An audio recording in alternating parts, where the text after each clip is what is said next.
Very good morning to all of you.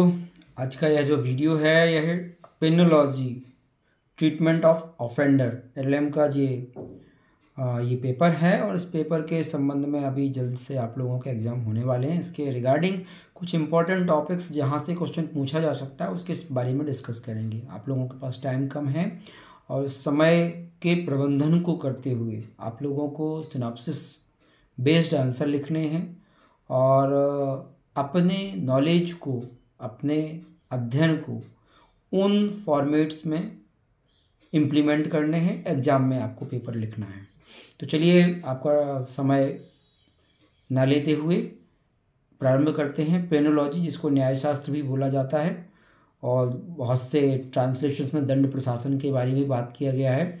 साथ में treatment of offenders, अपराधियों के उपचार के संबंध में। तो ये जो सब्जेक्ट है ये मेनली आपको दंड के बारे में बात करेगा और अपराधियों के सुधार के संबंध में ही बात करेगा। इन विषयों को लेकर मॉड्यूल्स या यूनिट सिस्टम आपके सिलेबस में मेंशन किए गए हैं।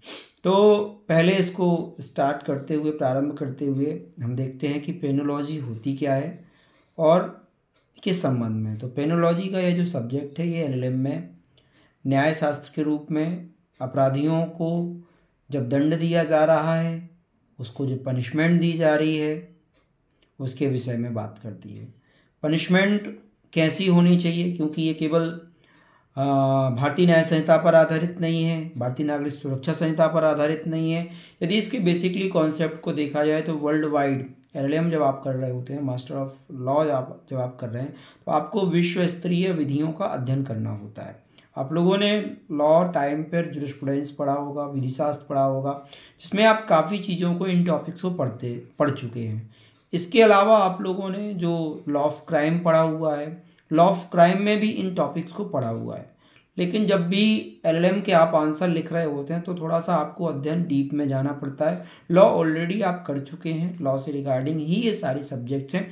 उन्हीं को विस्तार से जानने के लिए, उन्हीं को विश्व स्तर पर जो श्रेणियां हैं, जो देशों ने लॉज डेवलप करके रखे हैं, उनको अध्ययन कम करते हुए आप एलएलएम में आंसर लिखते हैं। चलिए, तो पहला जो टॉपिक है वो इंट्रोडक्शन से रिगार्डिंग है। हो सकता है आपसे पेनोलॉजी के बारे में पूछा जाए, न्यायशास्त्र क्या है, पेनोलॉजी क्या है और इसके विषय विस्तार के बारे में बताइए।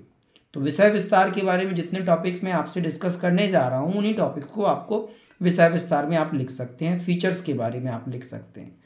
तो इंट्रोडक्शन का जो पार्ट होगा, न्यायशास्त्र क्या है, किन कॉन्सेप्ट को लेकर बात करता है, उनके बारे में आप जो कुछ भी अध्ययन सिलेबस में कर रहे हैं वो सारी चीज़ें उसमें इंट्रोडक्टरी पार्ट में और प्रस्तावना पार्ट में आता है। इसके बाद जो नेक्स्ट टॉपिक मेरे मानना है कि जहाँ से क्वेश्चन पूछा जा सकता है वो आता है थ्योरीज ऑफ पनिशमेंट, दंड के सिद्धांतों के बारे में क्वेश्चन पूछा जा सकता है। आप लोगों ने जुरिस्प्रूडेंस में, इसके अलावा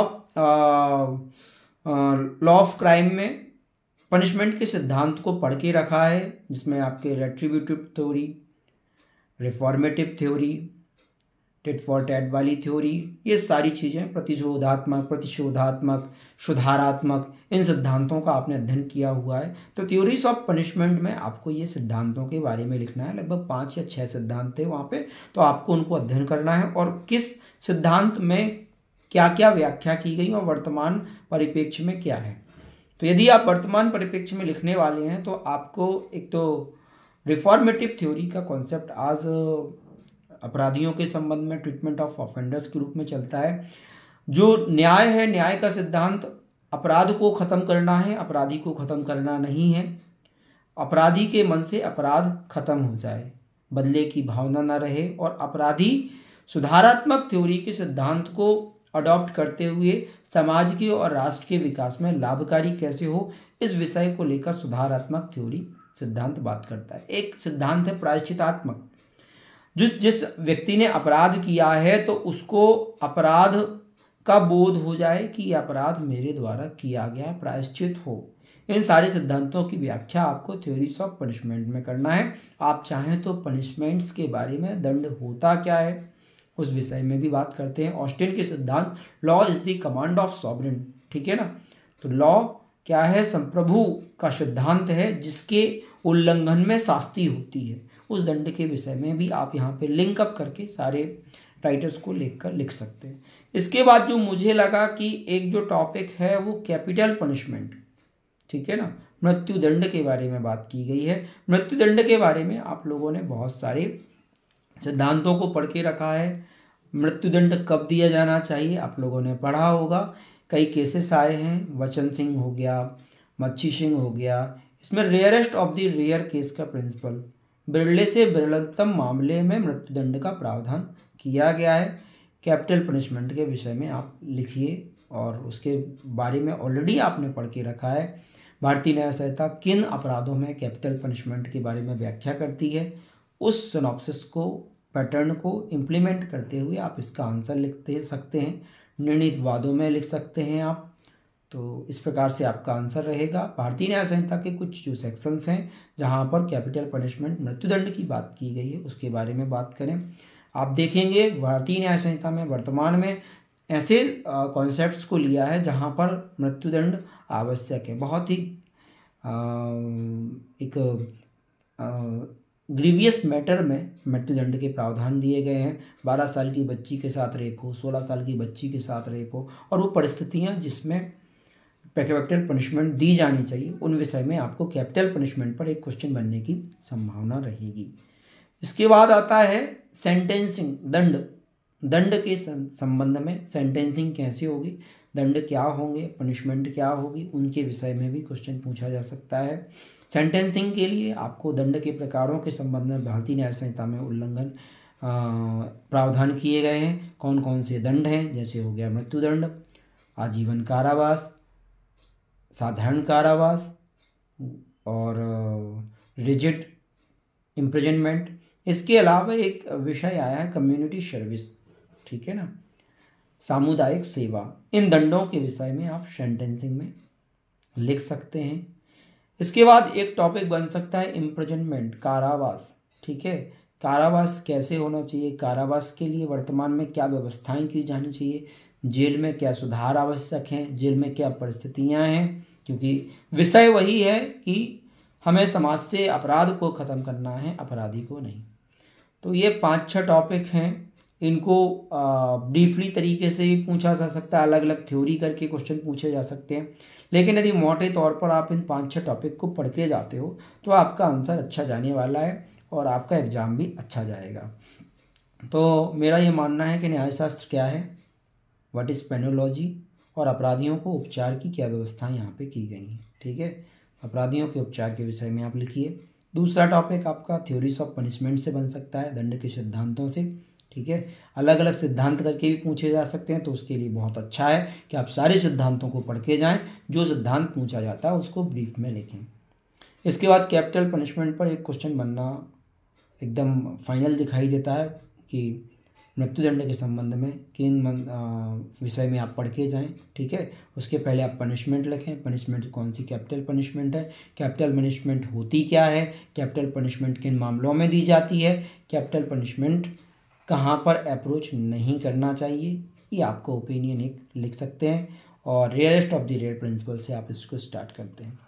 दंड के बारे में, दंड कौन कौन से हो सकते हैं, जरूरी नहीं है आप केवल भारतीय न्याय संहिता के दंडों को आधार बनाएं। इसके पहले जो हिस्टोरिकल बैकग्राउंड में क्या थे, वर्तमान में क्या हैं और क्या हो सकते हैं, आज उन दंडों के बारे में बात कर सकते हैं जो आईटी सेल के हैं, साइबर क्राइम है, इनके संबंध में भी आप बात कर सकते हैं।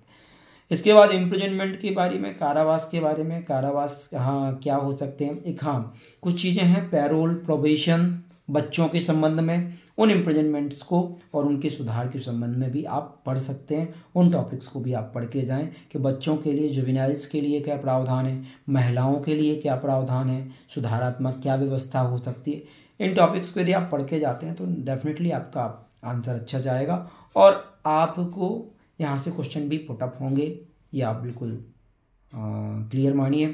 थोड़ा सा डीप में पूछ सकता है, लेकिन बेसिकली टॉपिक यही होंगे, न्यायशास्त्र के विषय में, दंडों के विषय में, मृत्युकालिक दंड के बारे में, दंडों के विभिन्न प्रकारों के बारे में, दंड के सिद्धांतों के बारे में, इतना ही पूछा जाएगा। यहाँ से थोड़ा डीप हो सकता है, लेकिन आपको एक फॉर्मेट बना के जाना है, जो टॉपिक पूछा जाता है उसको ब्रीफ करना। फॉर एग्जांपल जैसे मान लीजिए कैपिटल पनिशमेंट पूछा गया, कैपिटल पनिशमेंट पूछा गया, तो कैपिटल पनिशमेंट के इंट्रोडक्शन में आप कैपिटल पनिशमेंट्स को बताइए, पनिशमेंट्स के विषय में लिखिए। इसके बाद meaning and definition capital punishment के बारे में, कैपिटल पनिशमेंट भारतीय न्याय संहिता में कहाँ पर दिया जा सकता है, कैपिटल पनिशमेंट के संबंध में निर्णीत वादों को लिखिए, और अपना कंक्लूजन कि वर्तमान परिप्रेक्ष्य में कैपिटल पनिशमेंट किन कहाँ तक और जो भारतीय न्याय संहिता में जो प्रावधान दिए गए कहाँ तक उचित हैं, इन विषयों को निष्कर्ष लिखते हुए आप अपना आंसर लिखिए। आपका आंसर अच्छा रहेगा।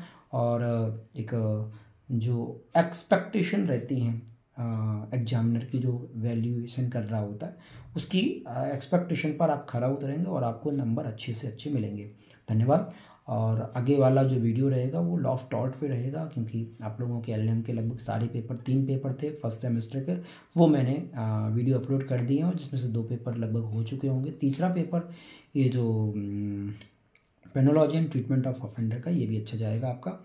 और इसके बाद जब नेक्स्ट सेमेस्टर के एग्ज़ाम होंगे उसी टाइम पर मैं आपको अभी वीडियो भेजूँगा, और आपका पेपर अच्छा जाए ऐसी सद्भावना के साथ। Wish you very happy good day.